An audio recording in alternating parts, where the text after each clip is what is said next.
Right, good afternoon, guys. This is a very brief presentation, but just remind you of key objectives at the minute. So the main one that you're working through at the minute is a GUI application for the game of Hangman, and that's due in on Friday. So make sure you've got that completed, and if you can upload your videos into the Dropbox, that'd be great. And then the second thing, which I'm just going to keep reminding you about in a minute, is the Year 2 project, and you coming up with a proposal for what your project's going to be and who it's going to be for. Just to remind about some of the resources that I kind of featured yesterday to help you do that. So you've got information regarding the Year 2 project in a presentation that I did, so if you still need that introduction, you can get that from a previous post. There were attached resources to yesterday's lesson as well, with information about what needs to go into the project proposal, and also a little bit more detail about the project, and then probably a really useful set of YouTube links here to past projects, yeah, past students also giving a guide to their projects, and hopefully helping you form a decision in your mind as to a suitable situation and problem to base a project on. Okay, so yeah, they're key things to be thinking about at the minute. Okay, just one little piece of work then in addition to that, and with Boolean algebra, like I said right back at the beginning before Easter, it's all about practice, and the more practice you get and the more you understand where you're going wrong, the better that you will perform in the actual exam. And it's a guaranteed exam question. There hasn't been a computer science paper without at least a 4 or 5 mark question that's required you to simplify Boolean expressions. So really important. Just a key reminder, because if we can sort of almost get this ingrained in your memory so you don't even need to revise it come next year, then that would be fantastic.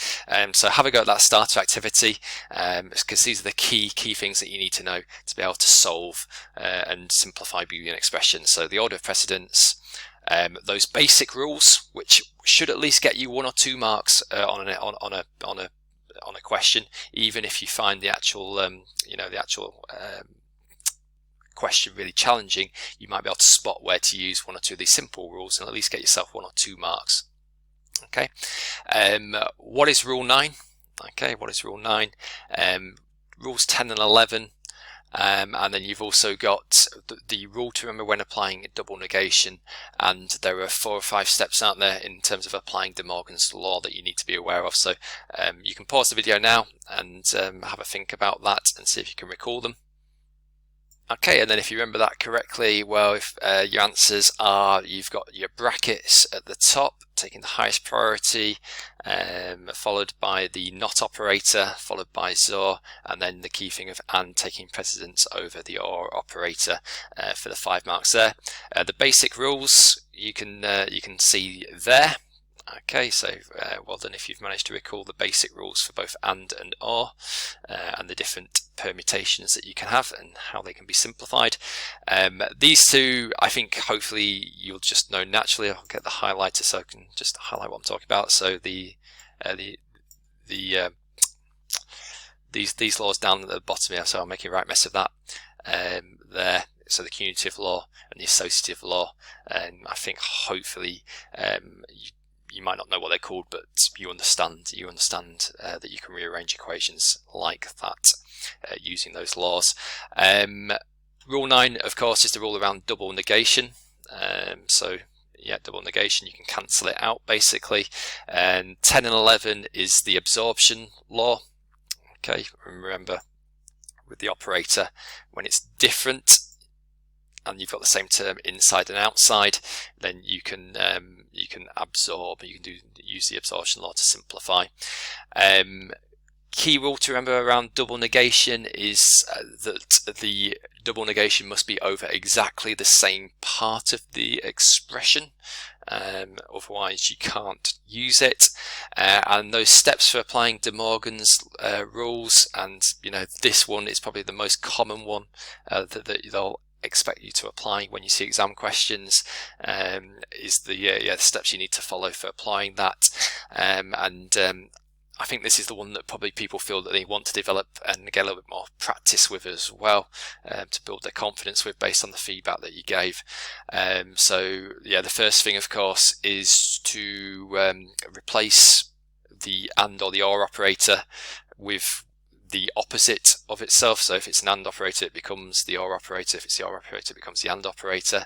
You need to knot both sides of the expression between the AND and the OR then, and then you need to put the overhead bar across the entire expression where the rule's been applied to. And then you can cancel out any double negation, and what you've got left is the simplified version. So in a nutshell, but I'd probably encourage you to look back at your notes for that one, rather than relying on my slightly dodgy description. Anyway, let's move on to today's little practice test then. So I'm going to give you just one Boolean algebra expression from a past exam question for you to have a go at solving. Notice that you must show you're working, and that's probably one of my biggest complaints in terms of some of the work that you've submitted for Boolean algebra is the AQA really do want to see step by step how you've applied the different laws to simplify the expression. Okay, so yes, it's a bit tedious because you often end up having to write out you know, this same expression multiple times, or reduce versions of the expression as you apply the rule at each step, but you must do that to get the marks. So when you're doing this for submitting your evidence of this particular question, can you make sure you supply that step-by-step evidence so that I can see it in action? You don't need to do step-by-step for De Morgan's, okay? So but if you're applying De Morgan's to this expression, for example, then I'd certainly want to see the actual result of the application of De Morgan's. And even good practice would be just to sort of say down the side next to it that you've used De Morgan's there. Oh, here I've used this particular law, etc. So the examiner can see exactly how you've ended up with the simplified expression that you have done. Okay.